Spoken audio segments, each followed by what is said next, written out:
told you before, sir, I had nothing to do with that anonymous article. Nothing, I say. That is a lie, sir. And you know it. Bah, I don't have time for this nonsense. Nonsense! It is my name and reputation you have willfully besmirched, sir. My very name. Bah!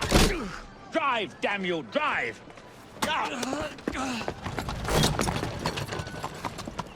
That is Richard Owen, a vile, despicable wretch of a man. Really? I could have sworn you were close friends. Mr. Owen works at the asylum. He will know who made the syrup. Get him! Get him!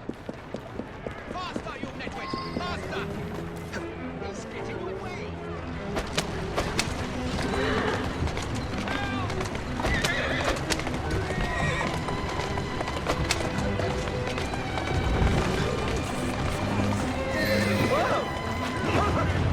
Whatever Darwin is paying you, it's not worth it.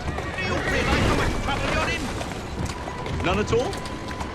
But if you're trying to intimidate me, Ruffian, you're wasting your time. I've always wondered how much of a beating this type of vehicle could take.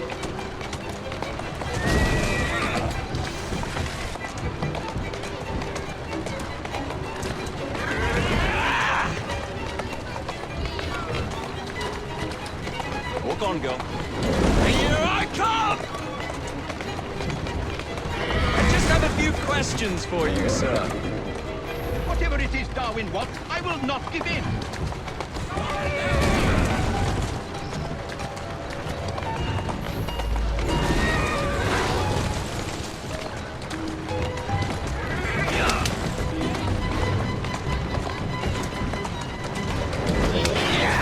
What about Starrick's soothing syrup?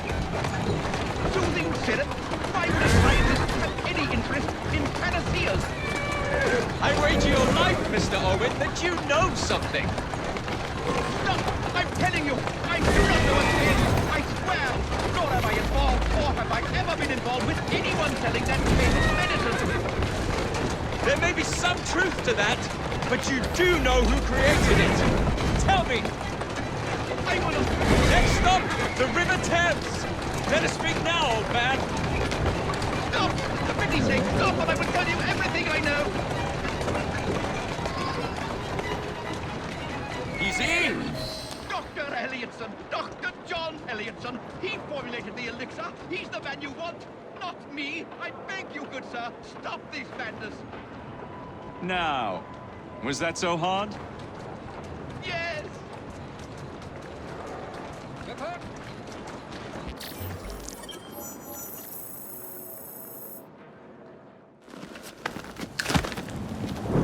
Mr. Fry, I trust that you had a productive meeting with Mr. Owen. Oh, yes. We had the most wonderful chat.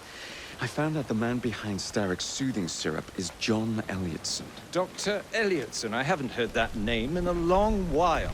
He was a brilliant heart specialist until he became obsessed with phrenology and mesmerism. It ruined his career. Well, how shall we proceed? Oh, with all respect, Mr. Darwin, I believe I should proceed alone. After all, we wouldn't want to attract any unwanted attention. Sounds very wise. Good luck, my boy.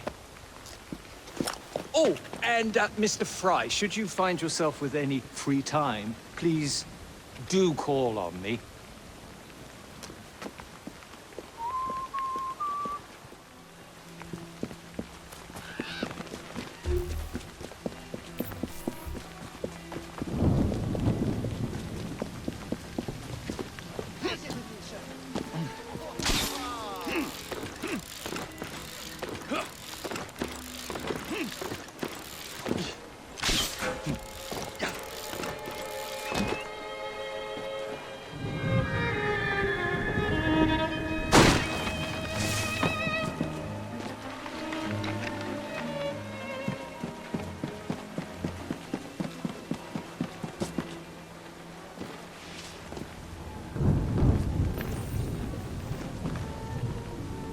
Where would I find the doctor?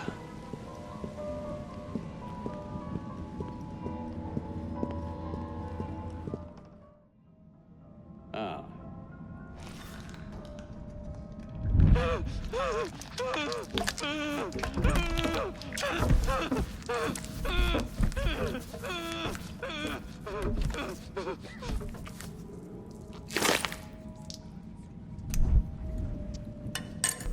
Well, as you've just witnessed, the application of too much pressure can sometimes result in unexpected outcomes.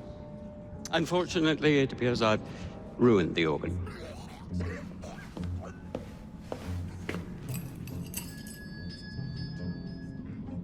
Send up a cadaver. At once, Dr. Elliotson.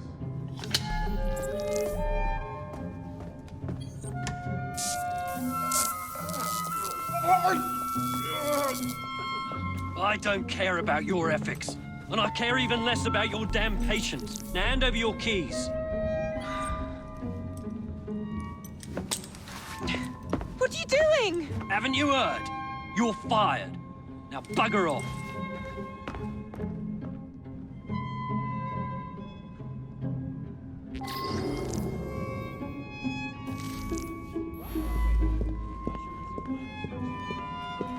How to do it.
This place gives me the creep.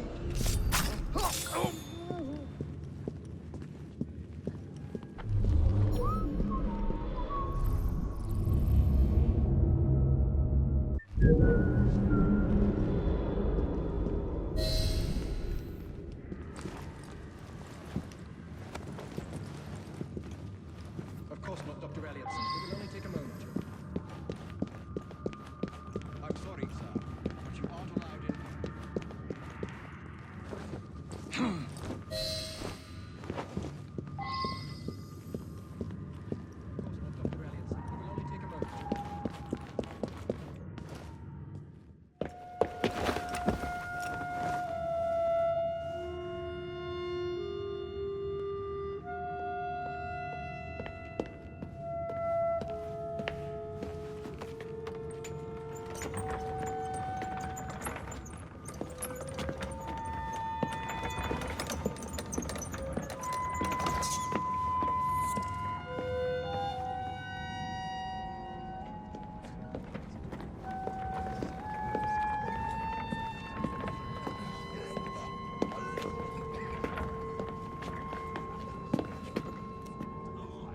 Here it is, Doctor. We will continue our experiment shortly. In a moment, we will compare the brains of our two specimens. Since both specimens had a propensity towards violent behavior, we should see similar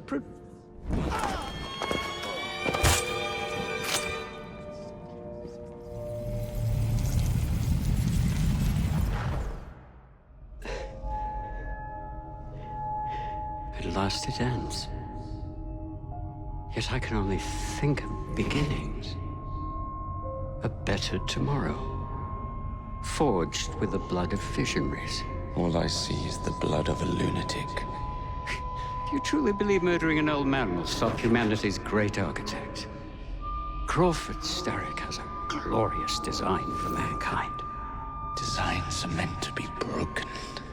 You're a child. A child who believes it can solve all the world's woes with a flick of a blade. Have you ever pondered the consequences of your actions, Jacob Fry? Or did your father teach you nothing?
Elliotson expired, and soothing syrup production has ceased?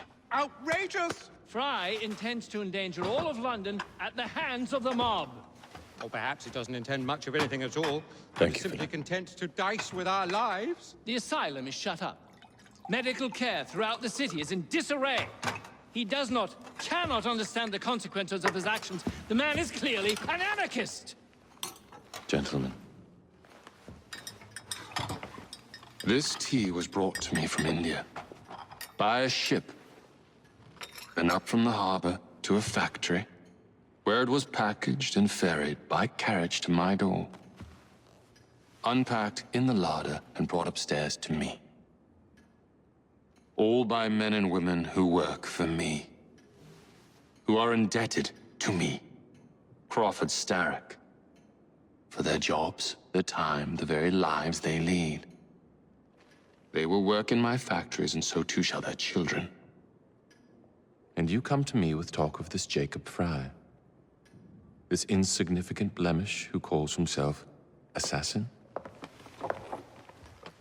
You disrespect the very city that works day and night, so that we may drink this miracle, this tea. I'm nearing the end of my research.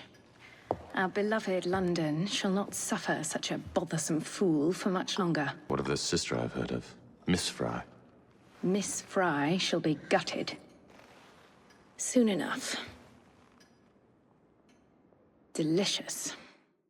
Sorry to interrupt, Initiate. Thought you'd like to know that Sean and Rebecca got away from Otzoberg. Berg runs a unit called Sigma Team. Violet DaCosta is his tech support. They've been hunting and killing assassins for a long time.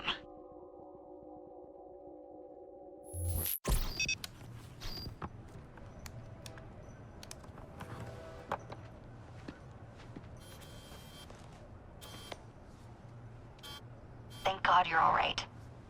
Oh, tish tosh.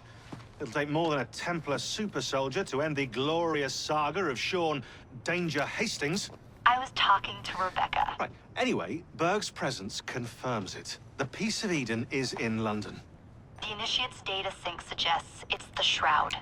The Templars seem to want it pretty bad all of a sudden. They must know something we don't. The only thing we know is that we can't go up against Sigma Team alone. Leave that to me. In the meantime, keep a low profile. Let the Initiate continue to sync the data.